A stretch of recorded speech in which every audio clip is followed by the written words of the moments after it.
everybody, Chris Profi, Musically Obsessed. I want to go over some vinyl finds with you that I have picked up over the last couple weeks. But before we get into that, if you are new to my channel, make sure you hit the like and subscribe button so you can continue to follow my musical obsession. Okay, so let's get into this. Picked up quite a few albums over the last couple weeks. First one I'm going to show you is by the Dixie Dregs. This is their 1980 album called Dregs of the Earth. Now, this came out on Arista. I'm going to tell you this right now. If I knew how good this album was, I wouldn't have waited so long to pick it up. Basically, what this is, at least this album is, because I'm new to these guys, this is an instrumental album that incorporates a whole bunch of different genres. A lot of country, a lot of southern rock, but it also has some jazz fusion elements in it as well. I get a big Al Di Meola vibe from this album. Who plays guitar in here? The fabulous Steve Morse, who went on to be in Deep Purple and who is still in Deep Purple. So, Dixie Dregs, if you are into country, southern rock, jazz fusion, instrumental, wonderness, is that a word? Wonderness? Check out the Dixie Dregs. This is a killer record. Again, like I said, if I knew how good it was, I wouldn't have waited so long to pick it up. Next up, something different. Tim Hardin. This is his second album from 1967. I am new to Tim Hardin. This came out on the Verve Forecast label. Same label of Janice Ian. Thank you very much. He wrote If I Were a Carpenter. Now, everybody and their grandmother has covered If I Were a Carpenter, including Johnny Cash. I love Johnny Cash's version because he sings it as a duet with June Carter. And this is just a fabulous folk album. Again, I am new to Tim Hardin, but from my first listen to this album, it's incredible. So might need to pick up some more of his stuff. All right, next. I picked up Weezer's new album, and this is indie exclusive on the Splatter vinyl, 2021 release. Basically what this is it's Weezer doing Beach Boys era Pet Sounds type songs. Rivers Cuomo makes no apologies and basically says, I love that kind of music, and he sort of funnels that sound through the Weezer template, if you will. So just a really killer record. If you're a Weezer fan, you're gonna love this. If you're into that sort of Beach Boys Pet Sounds sound with like an updated vision, you're gonna dig this as well. Really good stuff. Coffee break. I got a lot of albums to go through, guys. I need my caffeine. Next up, from 1974, little Steppenwolf, Slow Flux.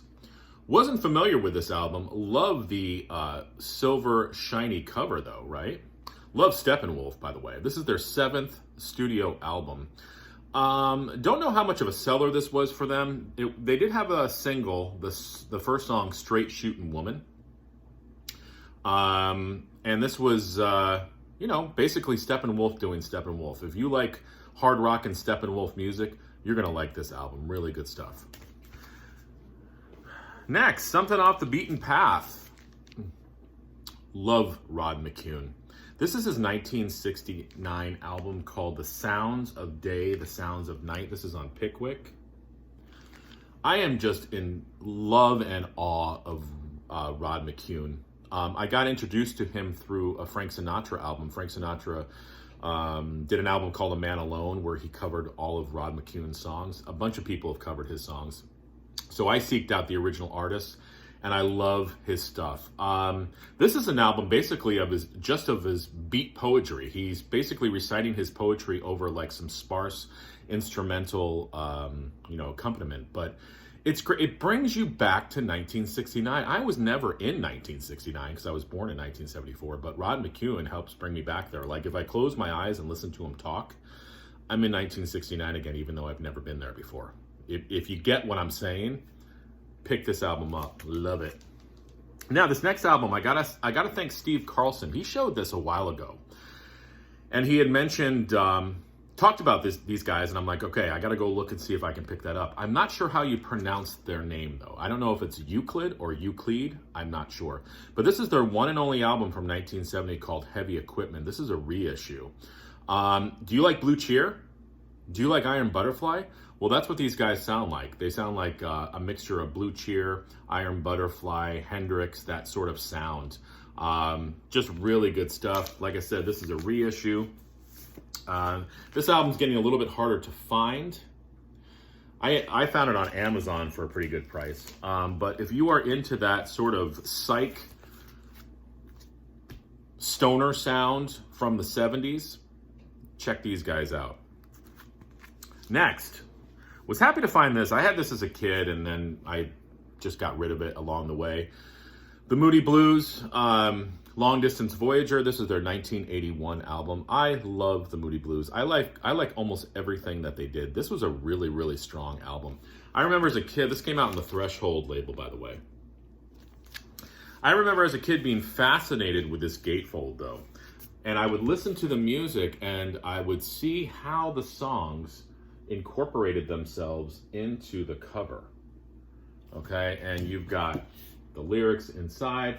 Classic lineup: Justin Hayward, John Lodge, Ray Thomas, Graham Edge, and then you have Patrick Moraz on keyboards. Just great stuff. Almost every song on here is killer. The Voice, Talking Out of Term, Gemini Dream. Meanwhile is a beautiful song. 22,000 Days, really cool vibe on that song. And then a song that sort of called out to me yesterday, a song called Nervous by John Lodge. Listen to that song again. Great lyrics, and yeah, it's a killer song. The whole album is great. So, Moody Blues, can't go wrong. Now, this next album is new to me. The artist is not new to me, but the album is. Robert Fripp, Exposure. This is his 1979 album. This is his debut after leaving King Crimson. Now, supposedly this was going to be a third part of a trilogy.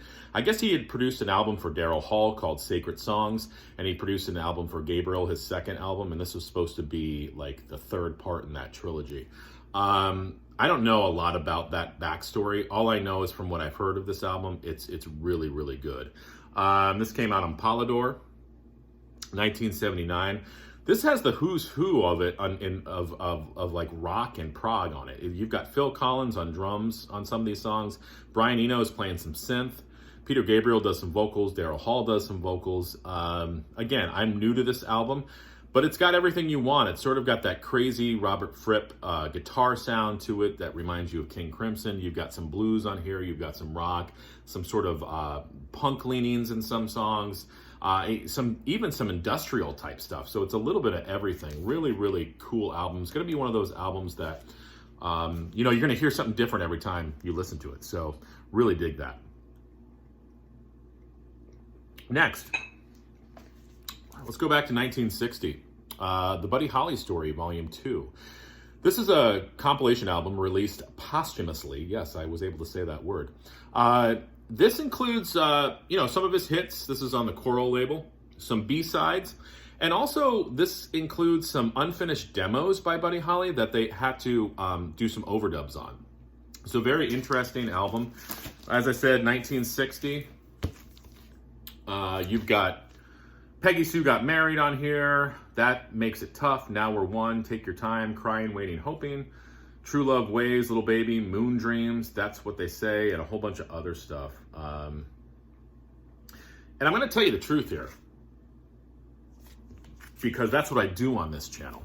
I knew some of the hits of Buddy Holly, of course, but listening to this album and hearing a couple of the deeper cuts, I realized how much I really do like Buddy Holly, and I'm going to have to seek out some more of his stuff.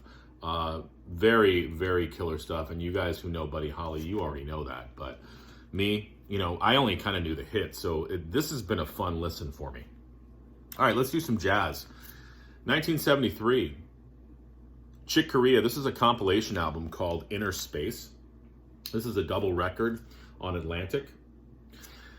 And this includes his debut album called Tones for Jones Bones. Say that 10 times fast. and some unreleased stuff and some other stuff. But it's just classic Chick Corea from the early 70s. You put this on and you just get transported into Chick's world. This is a gatefold in really good shape, actually, with some liner notes on the inside. Great comp. So again, you've got straight up and down. This is new. Tones for Jones Bohms. Litha or Letha. Inner space, windows, Gajira, and trio for flute, bassoon, and piano. And I'm going to say right now, the band and Chick Corea are just tearing it up on this album. So if you see this out in the wild, pick it up. Chick Corea, Inner Space. And my last album, I got to thank JC over at Flipside for introducing these guys to me. Lucero. And this is their 2021 album called When You Found Me. And I'm going to read to you the hype sticker right here. It says, I can't even read it. But let me tell you, if I was going to write the hype sticker, here's what I would say. This is alternative music, but with country, soul, and rock leanings. And if you like Springsteen, there's a big time Springsteen vibe with these guys as well. So check out Lucero. This is like, I don't know, their 11th or 12th album. They've been around since like the early 2000s. Definitely dig these guys. Again, if you're into that country, soul, rock, Americana, alternative sound with like sort of some Springsteen sprinkled in there as well, check out Lucero. Really, really good stuff. This is the only album I have by them, but definitely going to be picking up some more. So there you go. There are my vinyl finds from the last couple weeks. And let me know what you guys think in the comments below. I'm just having so much fun listening to this music. So, all right, guys, enjoy. Happy Sunday.